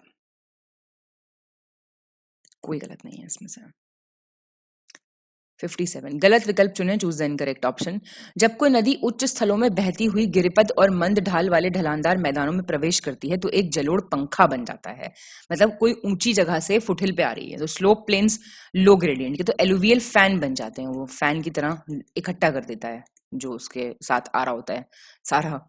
ठीक है, जलोढ़ पंखों के माध्यम से बहने वाली नदियां अक्सर बहुत लंबे समय तक अपने मूल मार्ग का अनुसरण नहीं करती, बल्कि अपना मार्ग बदल लेती और कई शाखाओं में विभाजित हो जाती हैं, जिन्हें जल वितरिकाएं कहा जाता है, जिनको डिस्ट्रीब्यूटरी कहते हैं। ट्रिब्यूटरी तो आके मिली, नदी में से जो निकली वो डिस्ट्रीब्यूटरी है। ठीक है, जैसे जैसे डेल्टा का आकार बढ़ता है नदी वितरिकाओं की लंबाई बढ़ती जाती है और डेल्टा समुद्र में फैलता जाता है। जैसे आप जानते हैं जैसे जैसे डेल्टा बढ़ेगा रिवर डिस्ट्रीब्यूटरीज बढ़ती चली जाती हैं। बताइए अब इनकरेक्ट। कोई इनकरेक्ट नहीं है, ठीक है ये सारे। ठीक है, तो ये याद रखनी है आपको चीजें। 58 गलत विकल्प चुने, चूज द इनकरेक्ट ऑप्शन। चूना पत्थर की चट्टानों के तल पर घुलन की प्रक्रिया से छोटे एवं मध्यम आकार के गोल गर्तों का निर्माण होता है, जिनके विलयन पर इन्हें विलयन रंध्र कहा जाता है। जो लाइमस्टोन है मान लीजिए, उसके बॉटम पे छोटे छोटे शैलो स्वॉलो डिप्रेशंस बन जाते हैं सोल्यूशन के प्रोसेस से, डिसॉल्व होती रहती हैं चीजें, और जब इनका मर्जर हो जाता है तो उनको स्वॉलो हॉल्स कहते हैं। घोल रंध्र एक प्रकार के छिद्र होते हैं जो ऊपर से गोलाकार और नीचे से कीप के आकार के होते हैं। सोल्यूशन होल्स जो हैं, they are type of holes only, circular है ऊपर से और फनल शेप्ड है नीचे से। गोल रंध्र कास्ट क्षेत्रों में बहुतायत में पाए जाते हैं, जहां पे कास्ट एरियाज होते हैं, कास्ट टोपोग्राफी में मिलते हैं। यदि घोल रंध्रों के ऊपर बनी कंदराओं की छत ध्वस्त हो जाए तो ये बड़े छिद्र ध्वस्त रंध्र या निपात रंध्र के नाम से जाने जाते हैं। मतलब ऊपर का इनका उड़ जाए तो इनको कहेंगे कोलैप्स सिंक्स। ठीक है,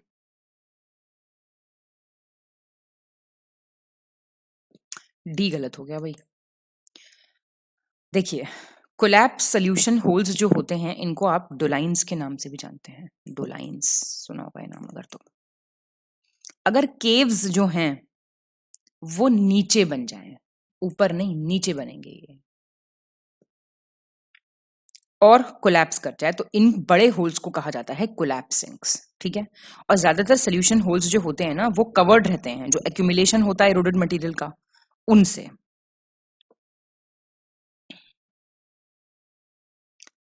59 गलत विकल्प चुने, चूज द इनकरेक्ट ऑप्शन। जब कंदराओं की छत ढहने या पदार्थों के खिसकने के कारण ध्वस्त घोल रंध्र डोलाइन, अभी बताया ना डोलाइन, आपस में मिल जाएंगे तो लंबी संकरी चौड़ी खाइयां बनेंगी जिन्हें घाटी रंध्र कहा जाएगा। जब ये कोलैप्स सोल्यूशन होल्स और डोलाइंस एक दूसरे को ज्वाइन कर लेंगे तो लॉन्ग नैरो वाइड ट्रेंचेस बनेंगी जिनको वैली सिंक्स कहा जाएगा। जब धीरे धीरे अधिकांश चूना पत्थर की चट्टानें गर्तों और खाइयों के हवाले हो जाएंगी तो पूरे क्षेत्र में अत्यधिक अनियमित पतले व नुकीले कटक आदि रह जाएंगे जिन्हें लेपीज कहते हैं। जो रॉक्स हैं लाइमस्टोन की, they are given over to troughs and ditches, तो बहुत ही रेगुलर थिन शार्प रिज बन जाएंगी पूरे एरिया में, बच जाएंगी, बननी जाएंगी, बच जाएंगी, उनको लैपीस कहते हैं। ऐसी कंदराएं जिनके दोनों सिर खुले हों सुरंग कहलाती हैं, टनल, जिनके दोनों एंड्स खुले हों। इनकरेक्ट कोई है ही नहीं इसमें से, ठीक दिए हुए हैं सारे, है ना। तो ये थोड़ा सा प्लीज, मतलब मुझे पर्सनली बहुत खराब लगते हैं ये वाले जो पार्ट है ज्योग्राफी का, पर आप लोग देख लीजिए एक बारी, है ना। 60 सही विकल्प चुने, choose the correct option. Stalagmite क्या है? आमतौर पे आधार पर या कंदरा की छत के पास मोटे हैं और सिरों पे पतले हैं, थिक एट द बेस और near the roof and become thinner at the ends. वास्तव में excuse me, I am so sorry. Stalactites जो है वो लाइम मिक्स्ड वाटर जो ड्रिप करता है रूफ ऑफ केव से ग्राउंड पे, उससे बनते हैं। और विभिन्न मोटाई के स्टैलेग्माइट और स्टैलेक्टाइट जो हैं उनके मिलन से स्तंभ और कंदरा स्तंभ का निर्माण होता है। पिलर्स और ट्यूबरस पिलर्स बनते हैं इनके। थोड़ी ठंड लग गई है शायद 60 का डी हो जाएगा, ठीक है सारे, ठीक है। 61 गलत विकल्प चुने, चूज द इनकरेक्ट ऑप्शन। नव चंद्राकार बालू टिब्बे जिनकी भुजाएं पवनों की दिशा में निकली होती हैं उन्हें बरखान बालू टिब्बा कहते हैं। दो मून शेप्ड सैंड ड्यून्स होते हैं ना, क्रेसेंट शेप्ड, जिनके हाथ पॉट आउट कर जाते हैं विंड के डायरेक्शन में। समझ रहे हैं आप? उनको बारखान सैंड ड्यून्स कहते हैं। जहाँ रेतीले धरातल पर आंशिक रूप से वनस्पति भी पाई जाती है, वहां बरचान बालू का टिब्बों का निर्माण होता है। जहाँ पे पार्शियल वेजिटेशन भी मिलती है थोड़ी बहुत, वहां बनते हैं ये। सीफ सैंड ड्यून्स में सिर्फ एक ही साइड होती है, क्योंकि ये चेंज क्यों विंड डायरेक्शन बदलता रहता है इसलिए। और जब रेत की आपूर्ति कम होती है और हवा की दिशा स्थिर रहती है, तो अनुदैर्ध्य बालू का टिब्बों का निर्माण होता है। व्हेन सैंड इज कांस्टेंट, है ना, when sand is in short supply and the wind direction is constant, तो लॉन्गिट्यूडिनल सैंड ड्यून्स बनते हैं। इनकरेक्ट बताना है आपको। बी गलत है। जहां पे पार्शियल वेजिटेशन होती है ना सैंडी सरफेस पे, वहां पे पैराबोलिक या पैराबोलिक सैंड ड्यून्स का निर्माण होता है। पैराबोलिक हिंदी में क्या बोलेंगे इसको? परवलयक बालू का टिप्पे, पैराबोलिक, नॉट बार्चन। 62 सही विकल्प चुनें, चूज द करेक्ट ऑप्शन। क्षोभ मंडल की मोटाई भूमध्य रेखा पर सबसे अधिक होती है, क्योंकि तेज वायु प्रवाह के कारण ऊष्मा अधिक ऊंचाई तक पहुंच जाती है। थिकनेस ट्रोपोस्फेयर की ग्रेटेस्ट है इक्वेटर पे, क्योंकि आप जानते हैं कन्वेक्शनल एयर करंट्स फ्लो करते हैं बहुत ही स्ट्रॉन्ग, तो हीट ऊंचाई तक जाती है। क्षोभ मंडल में धूल के कण और जलवाष्प मौजूद होते हैं, डस्ट पार्टिकल्स और वाटर वेपर है।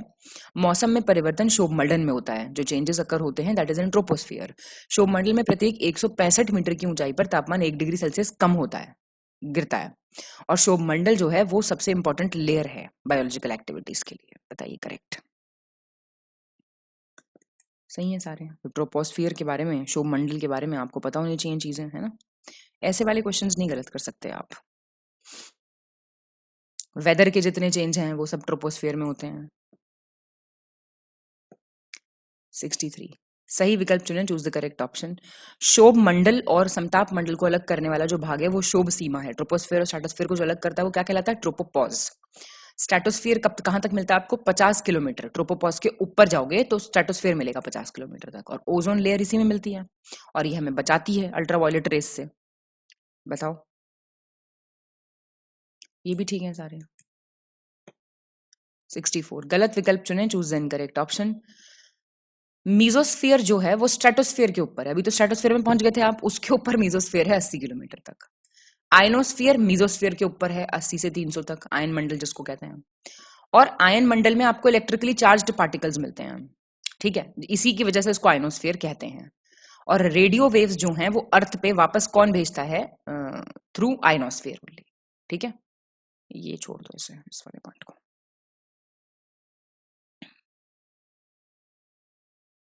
बी हो जाएगा। ये ओपन होता है, ये 400 किलोमीटर तक जाता है, बहुत ज्यादा फैला हुआ है ये। ठीक है, और बस आपको इतना ध्यान रखना है, आयनोस्फीयर के बारे में चीजें क्लियर। 65 गलत विकल्प चुनें, चूज द इनकरेक्ट ऑप्शन। किसी भी स्थान का तापमान उस स्थान द्वारा प्राप्त सूर्य ताप पर निर्भर करता है। डेफिनेटली कितना सूर्य का ताप है इस पर निर्भर करता है। सूर्य देव ही प्रकाशित कर रखा है, सब सोर्स ऑफ एनर्जी तो भगवान सूर्य ही है। अक्षांश के अनुसार सूर्य ताप की मात्रा में भिन्नता होती है तथा तापमान में भी तदनुसार भिन्नता पाई जाती है। अमाउंट ऑफ इंसोलेशन लैटिट्यूड के हिसाब से बदलता है, इसलिए टेम्परेचर भी बदलता है। लोअर लेयर्स जो है, निचली परतें जो हैं, वो सबसे पहले हीट अप होती हैं टेरेस्ट्रियल रेडिएशन से। इसी की वजह से टेम्परेचर ज्यादा होता है सी लेवल पे और लोअर रहता है हायर एल्टीट्यूड्स पे। टेम्परेचर जनरली डिक्रीज होता है विद डिक्रीजिंग ऑल्टीट्यूड, घटता है, उत्तुंगता घटने के साथ तापमान आमतौर पे घटता है।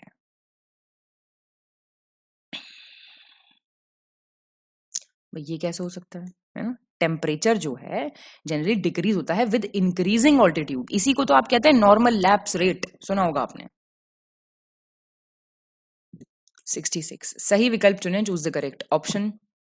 जब आर्द्रता धरातल के ऊपर हवा में सघनन केंद्रों पर सघनित नहीं होती है, बल्कि पत्थर, घास और पौधों की पत्तियों जैसे ठोस वस्तुओं की ठंडी सतह पर पानी की बूंदों के रूप में जमा हो जाती है, तो इसे ओस कहते हैं। जब मॉइस्चर कंडेंस नहीं होता, ठीक है, on condensation centres in the air above the surface but it accumulates in the form of water droplets, तब उसको कहते हैं ड्यू। बादल छोटी पानी की बूंदों या बर्फ के क्रिस्टल का संग्रह होते हैं जो पर्याप्त ऊंचाई पर स्वतंत्र हवा में जल वाष्प के संघनन के कारण बनते हैं। क्लाउड्स क्या हैं? They are collection of tiny water droplets और ice crystals that form due to condensation of water vapour in free air at high enough altitudes. ऐसी स्थिति जिसमें कोहरा और धुआं एक साथ बनते हैं उसे धूम्र कोहा, स्मॉग कहते हैं, है ना। यही तो है सब दिल्ली में जो प्रॉब्लम हो रही है, इसी से तो हो रही है। तो करेक्ट पूछ रहा है तो करेक्ट तो ठीक है सारे, है ना। 67 सही विकल्प चुनें, चूज द करेक्ट ऑप्शन। अभी टाइप्स ऑफ क्लाउड्स दिए हुए हैं। पक्षाभ मेघ कौन से हैं? साइरस क्लाउड्स, जो 8000 से 12000 मीटर पे बनते हैं, बहुत ही पतले से होते हैं, टूटे फूटे, और उसकी तरह होते हैं, ये पंखों की तरह, हमेशा व्हाइट होते हैं, कॉटन की तरह दिखते हैं। बताओ। बी, ये आपके व्हाइट कलर के होते हैं, कॉटन की तरह दिखने वाले ये नहीं होते, कॉटन की तरह दिखने वाले होते हैं क्यूमुलस क्लाउड्स। हिंदी में क्या बोलेंगे इसको? कपासी मेघ। ये मिलते हैं आपको 4000 से 7000 मीटर की ऊंचाई पे, ठीक है, और इनका बेस फ्लैट होता है क्यूमुलस क्लाउड्स का। 68 गलत विकल्प चुनें, चूज द इनकरेक्ट ऑप्शन। भूमध्य रेखा के 35 से 40 डिग्री उत्तर और दक्षिण अक्षांश के बीच पूर्वी तटों पर बहुत अधिक वर्षा होती है और पूर्व की ओर कम हो जाती है, मतलब रेनफॉल बहुत मिलेगी आपको, ईस्टर्न कोस्ट पे डिक्रीज हो जाएगी ईस्ट की तरफ आते आते। और 45 से 65 डिग्री नॉर्थ साउथ में आपको वेस्टर्ली विंड्स दिखेंगी, जहां पे रेनफॉल होती है वेस्टर्न एजेस ऑफ कॉन्टिनेंट्स पे, और वो ईस्ट की तरफ आते आते डिक्रीज हो जाती है। अंदर की तरफ देखें तो 100 से 200 सेंटीमीटर रेनफॉल मिलती है एनुअली, और सेंट्रल पार्ट में ट्रॉपिकल रीजन्स के और ईस्टर्न और इंटीरियर पार्ट्स में टेम्परेट रीजन्स के रेनफॉल जो है 50 से 60 सेंटीमीटर पर ईयर होती है। ठीक है, बताना है आपको। इनकरेक्ट पहला हो जाएगा ना गलत। देखो 35 से 40 डिग्री नॉर्थ साउथ लैटिट्यूड पे इक्वेटर पे बहुत बारिश होती है ईस्टर्न कोस्ट पे, और फिर वो डिक्रीज हो जाती है टुवर्ड्स वेस्ट। उल्टा लिख दिया ना, तो मतलब स्टेटमेंट ही गलत लिखा हुआ है। 69 कोपेन के अनुसार जलवायु वर्गीकरण का संबंध, सबसे गंदा क्वेश्चन दुनिया का। बताइए आप, पिछले टेस्ट में भी था ये question. AF BSH CFA DF, correct बताना है आपको। पहला सही है, AF में कोई ड्राई सीजन नहीं होता, BSH में लो लैटिट्यूड सेमी एरिड, लो लैटिट्यूड सेमी एरिड और ड्राई, ये है ये। CFA में मिड लैटिट्यूड सेमी एरिड और ड्राई रहता है, DF में कोई ड्राई सीजन नहीं होता, सीवियर विंटर्स होते हैं, ये इसका है। 70 गलत विकल्प चुनें, चूज द इनकरेक्ट ऑप्शन। उष्णकटिबंधीय आर्द्र जलवायु कर्क रेखा और मकर रेखा के बीच मिलती है आपको, ट्रॉपिकल ह्यूमिड क्लाइमेट की बात कर रहा है ये। ट्रॉपिकल ह्यूमिड क्लाइमेट आपको इक्वेटर के पास मिलता है। अब देखो ऐसे ध्यान दिया करो स्टेटमेंट्स पे। उष्णकटिबंधीय आर्द्र जलवायु के मुख्य क्षेत्र दक्षिण अमेरिका का अमेज़न है, फिर आपका वेस्ट इक्वेटोरियल अफ्रीका है, साउथ वेस्ट एशिया है, और ट्रॉपिकल मानसून कहाँ मिलता है आपको? इंडियन सब कॉन्टिनेंट में, साउथ अमेरिका में थोड़ा सा, नॉर्थन ऑस्ट्रेलिया में। बताना है आपको कौन सा है गलत। सी गलत है। ट्रॉपिकल ह्यूमिड क्लाइमेट जो है बेसिकली वो अमेज़न बेसिन में मिलेगा आपको, वेस्टर्न इक्वेटोरियल अफ्रीका में मिलेगा, और आपको साउथ ईस्ट एशिया में मिलेगा ये, ना कि वेस्ट एशिया में। बहुत ध्यान से पढ़ना है ये सब। 71 गलत विकल्प चुने, चूज द इनकरेक्ट ऑप्शन। ये आपको शिफ्टिंग कल्टीवेशंस के नाम है। देखो मैं ये सब पूछ चुकी हूँ, एक भी नहीं है जो नहीं कराया पिछले टेस्ट में। मिल्पा बताओ कहाँ का है, कॉनू को बताओ फटाफट, रोका बताओ, मैसोल बताओ। देखो जल्दी इस क्वेश्चन को, ये कराया गया क्वेश्चन है। डी गलत हो गया। मैसोल कहाँ का है भाई? तुम, मेरे को अच्छा नहीं लग रहा बताने में। बताओ जल्दी। मिल्पा मैक्सिको कहाँ के हैं, कॉनू का वेनेजुला का है, ठीक है, रोका ब्राजील का है, मैसोल कहाँ का है? सेंट्रल अफ्रीका का है मैसोल, ठीक है। इंडोनेशिया का क्या है? लदांग, पूछा भी था मैंने आप लोगों से, ये बताना है आपको, ठीक है। चलो रे बताओ कहाँ का है अब, रे कमेंट करो। 72 गलत विकल्प चुने, चूज द इनकरेक्ट ऑप्शन। फिर से यही है, बताओ शिफ्टिंग कल्टीवेशन। पढ़ो जल्दी क्वेश्चन और बताओ। बेवाड़ राजस्थान, पोडू आंध्र प्रदेश, पबाडबी उड़ीसा और कुमारी वेस्टर्न घाट्स। हाईलाइट कर देती हूँ, ऊपर वाला देख लेना है ना। मिल्पा, कोनुकू, रोका, मैसोल बता दिया, लडांग बता दिया, और रे आपसे मैंने पूछा है। 72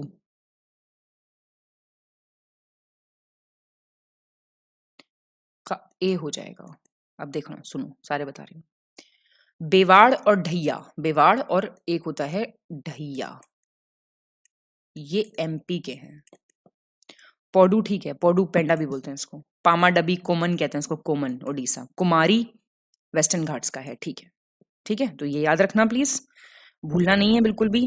अब कुछ और नाम बता देती हूँ मैं आपको। राजस्थान का होता है वालरे, राजस्थान का।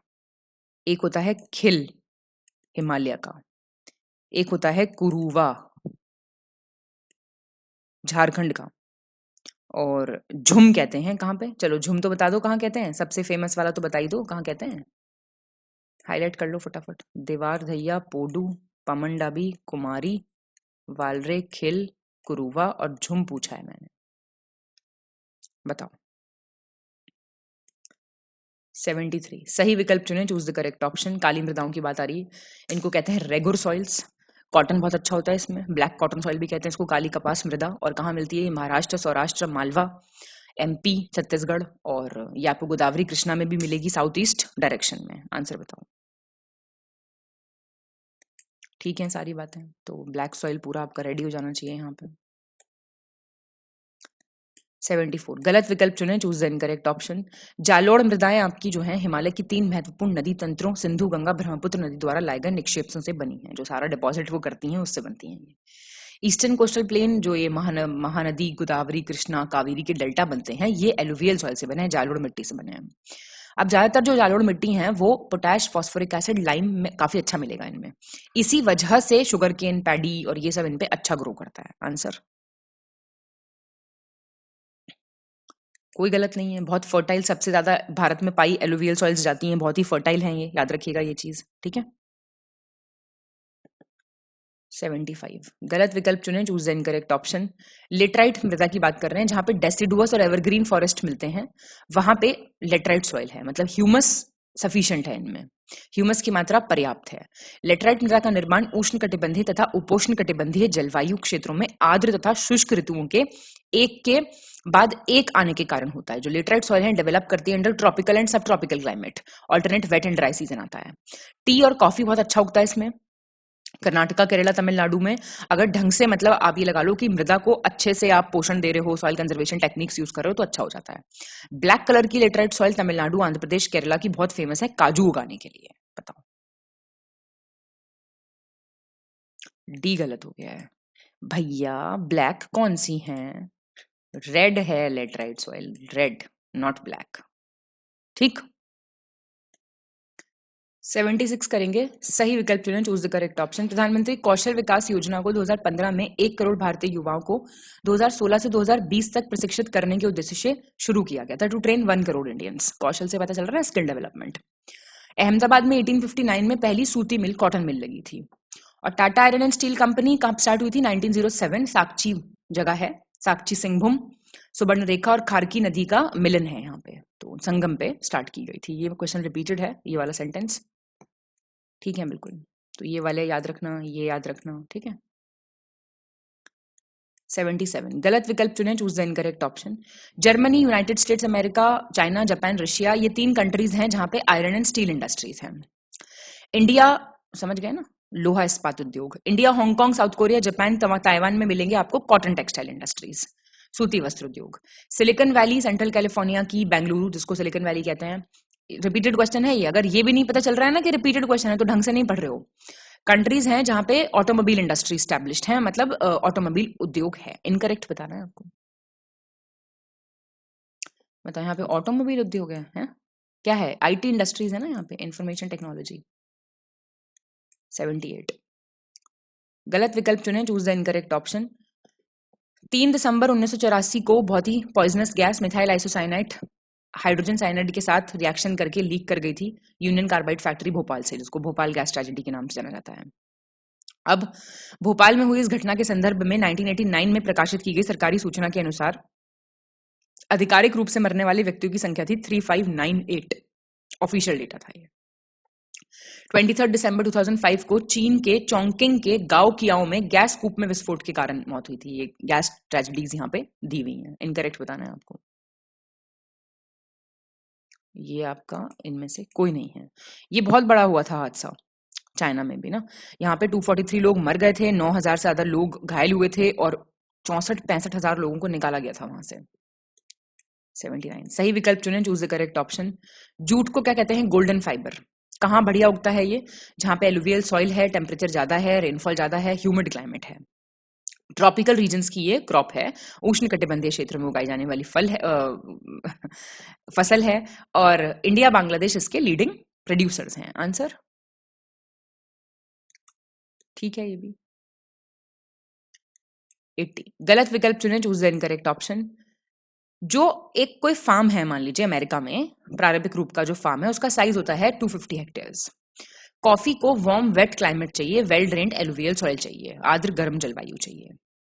माउंटेनियस स्लोप्स जो हैं उन पे ज्यादा अच्छी होती है कॉफी, ठीक है, जो ढाल होती है पर्वत की। और मेज मक्का को मॉडरेट टेम्परेचर चाहिए, रेनफॉल और लॉट्स ऑफ सनशाइन। बी गलत हो गया।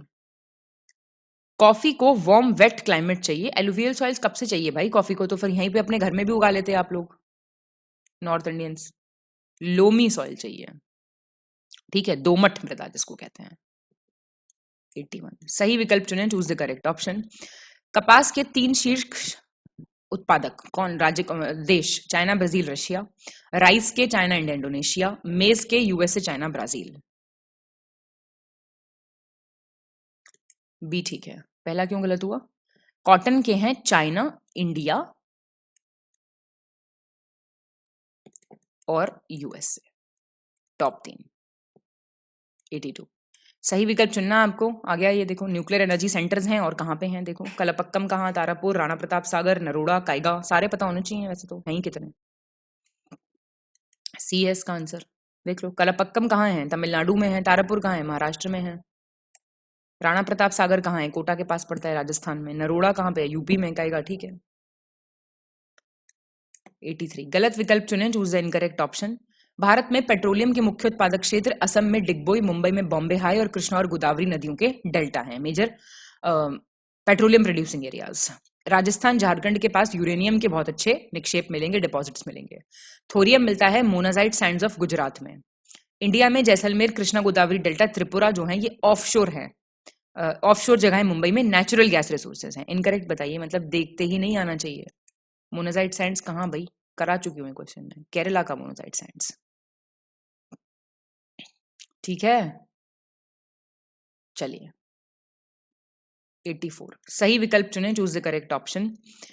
अफ्रीका जो है वो दुनिया का सबसे बड़ा डायमंड, गोल्ड और प्लैटिनम प्रोड्यूस करता है सबसे ज्यादा। ऑस्ट्रेलिया बॉक्साइट सबसे ज्यादा प्रोड्यूस करता है। और कोल प्रोड्यूसिंग एरियाज इंडिया के कौन से हैं? रानीगंज, झरिया, धनबाद, बोकारो।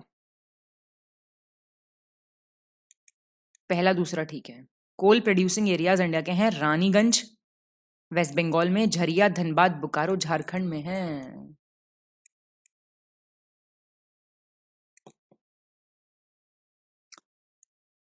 सही विकल्प चुनें, choose the correct option.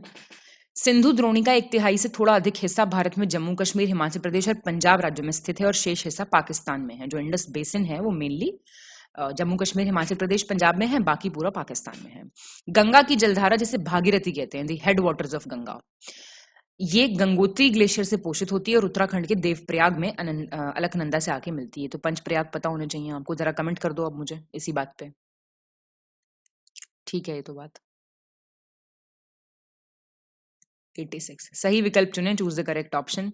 Ambala नगर सिंधु तथा गंगा नदी तंत्रों के बीच जल विभाजक है, वाटर डिवाइड का काम करता है। सतलज, ब्यास, रवि, चेनाब, झेलम ये कहाँ मिलती हैं? इंडस में जाके मिलती है, मिठानकोट, पाकिस्तान। दुनिया का सबसे बड़ा ड्रेनेज बेसिन अफवाह द्रोणी, अमेजॉन रिवर। गंगा ब्रह्मपुत्र को मेघना के नाम से बुलाया जाता है before they merge into the ocean. बताइए, ठीक है ये भी सारे, ध्यान रखिएगा ये वाली चीजें। 87 सही विकल्प चुनें, choose the correct option. Claudius Ptolemy ने सर्वप्रथम ब्रह्मांड का नियमित अध्ययन कर भू केंद्रित अवधारणा का प्रतिपादन किया था, जियोसेंट्रिक कॉन्सेप्ट दिया था। निकोलस कॉपरनिकस ने अपनी हस्तलिखित पुस्तक commentarius under the heliocentric concept that sun is not at the centre of the universe but the earth, ब्रह्मांड का केंद्र पृथ्वी नहीं है अपितु सूर्य है, ये दिया था।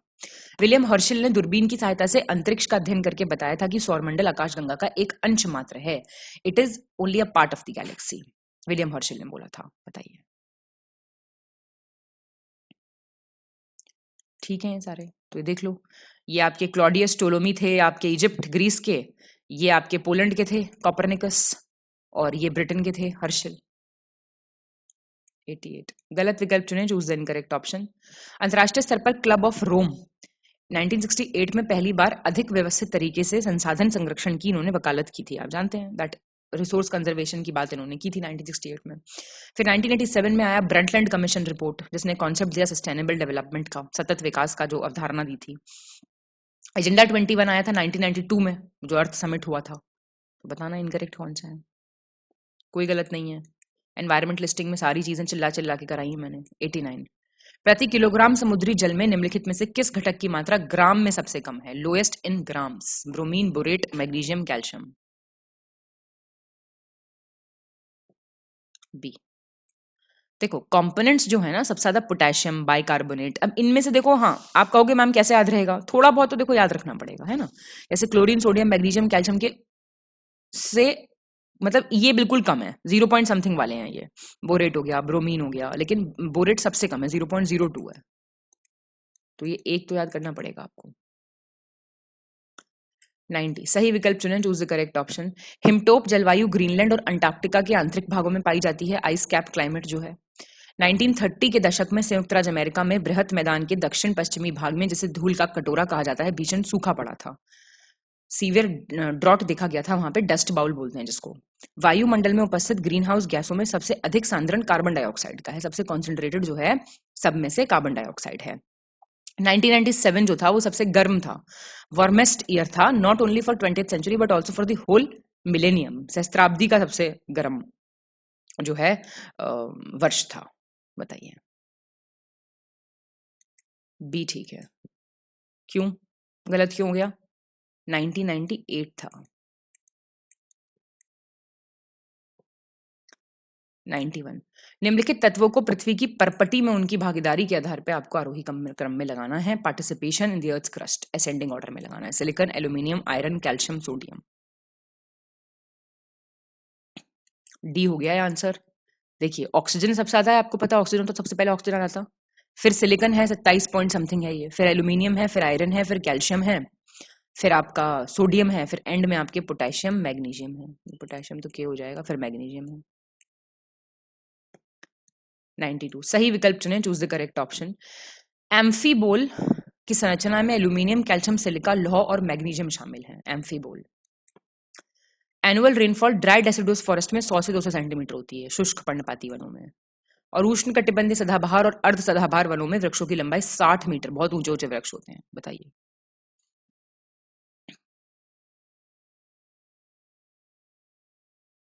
सी सही है, फर्स्ट और थर्ड। एनुअल रेनफॉल 100 से 200 सेंटीमीटर होती है मॉइस्ट में, ड्राई में नहीं, आर्द्र में। ड्राई में होती है 70 से 100। इसी के बेसिस पे तो डिवीजन है, रेनफॉल के बेसिस पे। 93 सही विकल्प चुनें, चूज द करेक्ट ऑप्शन। अमलतास और एक्सेलवुड ये पेड़ है, किसमें मिलते हैं? ट्रॉपिकल मॉइस्ट डेसिडुअस में, जिसका अभी आपने देखा आर्द्र पर्णपाती वनों में।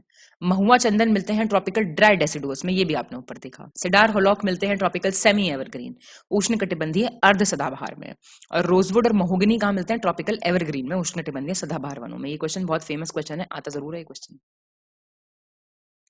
बी आंसर, थर्ड और फोर्थ ठीक है। अमलतास और सैंडलवुड मिलते हैं आपके सॉरी, अमलतास और एक्सेलवुड मिलते हैं ड्राई में, महुआ सैंडलवुड मिलते हैं मॉइस्ट में, दोनों इंटरचेंज्ड हैं। ठीक है, तो ये आपको याद रखना है। Excuse me. 94 match the following है, देख लीजिए आप एक बारी।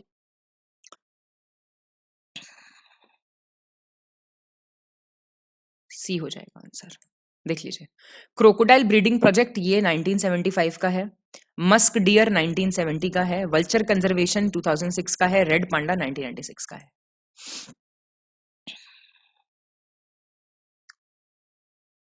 95 सही विकल्प चुनें, चूज द करेक्ट ऑप्शन। 4 सितंबर 2006 को बाघ परियोजना निदेशालय का नाम बदलकर राष्ट्रीय बाघ संरक्षण प्राधिकरण कर दिया गया था। टाइगर प्रोजेक्ट डायरेक्टरेट का नाम चेंज करके एनटीसीए कर दिया था। वाइल्ड लाइफ प्रोटेक्शन एक्ट 1972 के तहत उसको बनाया था, सेक्शन 38L के तहत। और ये एक वैधानिक निकाय है, ministry of forest, environment, forest and climate change के अंडर। 3 इसके क्षेत्रीय कार्यालय मिलेंगे आपको, रीजनल ऑफिसेज नागपुर, गुवाहाटी और बैंगलोर में। बताइए। डी ठीक है, तो पूरा का पूरा एनटीसीए आपका यहाँ से प्रिपेयर हो रहा है, बहुत इंपॉर्टेंट। मैंने एनवायरमेंट वीडियो में भी अच्छे से कराया है। 96 गलत विकल्प चुने, चूज द इनकरेक्ट ऑप्शन। केंद्र सरकार ने 3 मई 2013 को जलीय जीव डॉल्फिन को नॉन ह्यूमन पर्सन का दर्जा दिया था, नॉन ह्यूमन पर्सन का। और 27 दिसंबर 2018 को उष्ण कटिबंधीय वन अनुसंधान संस्थान के द्वारा जबलपुर में देश का पहला स्पाइडर इंटरप्रिटेशन सेंटर अर्केरियम स्थापित किया गया था। रिपीटेड है ये, बिल्कुल भी पहले से कर चुके हो ये सारी चीजें, गलत ना करना।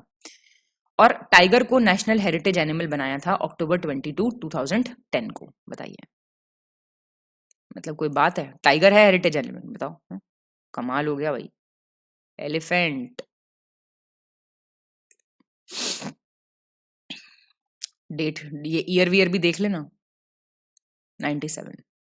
गलत विकल्प चुने, choose incorrect option. 10 degree channel किसको सेपरेट करता है? अंडमान निकोबार को। 9 डिग्री मिनिकॉय मालदीव्स को।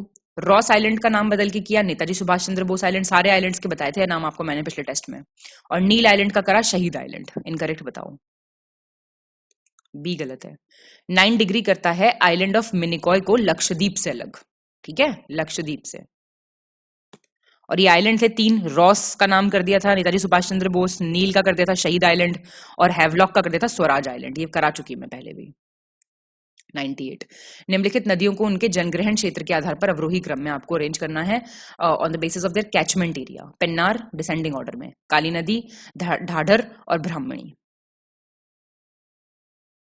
तो इसमें तो देखो कुछ है नहीं, ये तो ऐसे याद करने पड़ेंगे स्क्वायर किलोमीटर में। जैसे पलार का बहुत ज्यादा है, पेन्नार का आपका करीब 555,213 स्क्वायर किलोमीटर है।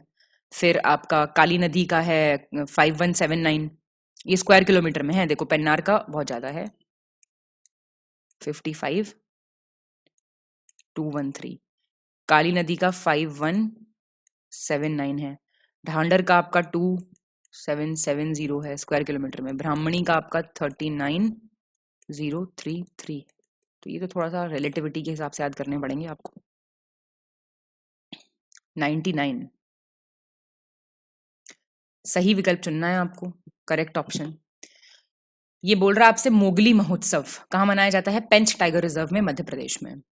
अच्छा, जो अर्जुन का जो पेड़ होता है उसके पत्तियों से जो रस निकालते हैं वो ब्लड प्रेशर में बहुत अच्छा काम करता है। हार्ट के लिए ओवरऑल बहुत अच्छा होता है। अर्जुन कुआथ, अर्जुन की छाल का पानी, है ना। जब नदियां किसी पहाड़ी से निकलकर सभी दिशाओं में बहती हैं तो इसको अरीय प्रतिरूप कहा जाता है, रेडियल पैटर्न कहा जाता है। बताइए। बी। ये जो है आपका यहाँ पे अर्जुन जो है वो हार्ट वगैरह के लिए काफी अच्छा होता है। ये सर्पगंधा है, सर्पगंधा। ठीक है, और सर्पगंधा ब्लड प्रेशर के लिए यूज होता है। सुना होगा सर्पगंधा भी आपने, ब्लड प्रेशर की दवाई में होता है जनरली, जो आयुर्वेदिक दवाई होती है। ठीक है, चलिए तो अब खुश हो जाइए आप। क्वेश्चन बिल्कुल अच्छा नहीं है। कोपेन योजना के अनुसार जलवायु का वर्गीकरण के संबंध में आपको सही विकल्प बताना है ना। करेक्ट ऑप्शन देख लीजिए एक बारी। ई कहाँ की है? बी, डब्ल्यू, एच, डब्ल्यू, ये वाला कर लेना जरूर, वो चाहे छोड़ देना, पर ये जरूर देख के जाना है आपको। सी हो जाएगा 100 का, 2 और 4। देखो ई कहाँ की है? ई पोलर टाइप होता है। पोलर टाइप कहाँ मिलेगा आपको? जम्मू कश्मीर, हिमाचल प्रदेश, है ना, उत्तराखंड। ये आपका हॉट डेजर्ट होता है, ठीक दे रखा है। तो डीएफसी क्या होता है? कोल्ड ह्यूमिड विंटर होता है जहां पे समर बहुत छोटे होते हैं। ठीक है, लघु ग्रीष्म तथा ठंडी आर्द्र शीत जलवायु वाला, इसमें अरुणाचल प्रदेश आएगा। और ये तो ठीक दे ही रखा है। ये कौन सा होता है? सेमी एरिड स्टेपी क्लाइमेट होता है ये। अर्धशुष्क स्टेपी जलवायु आपका राजस्थान हो गया, उत्तर पश्चिमी गुजरात हो गया, पश्चिमी राजस्थान हो गया, पंजाब का कुछ हिस्सा हो गया, ये सारा इसमें आता है। ठीक है, चलिए तो अब अपना स्कोर मुझे बताइए फटाफट कमेंट करके। कोई भी पीडीएफ पेड ग्रुप के लिए आप इन नंबर्स पे कॉल या व्हाट्सएप कर सकते हैं और स्कोर बताते रहिए, तो जरा हमारा भी उत्साह बना रहेगा कि आपको वीडियोस देते रहना है। हम तो वैसे भी देंगे खैर बिना उत्साह के भी, पर अगर आप कमेंट करेंगे तो उसमें आपका ही फायदा है। ठीक है, तो अच्छे से पढ़ाई कीजिए, ठंड से खुद को बचाए रखिए। मिलूंगी मैं आपको हमारे नेक्स्ट टेस्ट में। All the best to all of you. Thank you so much, बहुत बहुत धन्यवाद।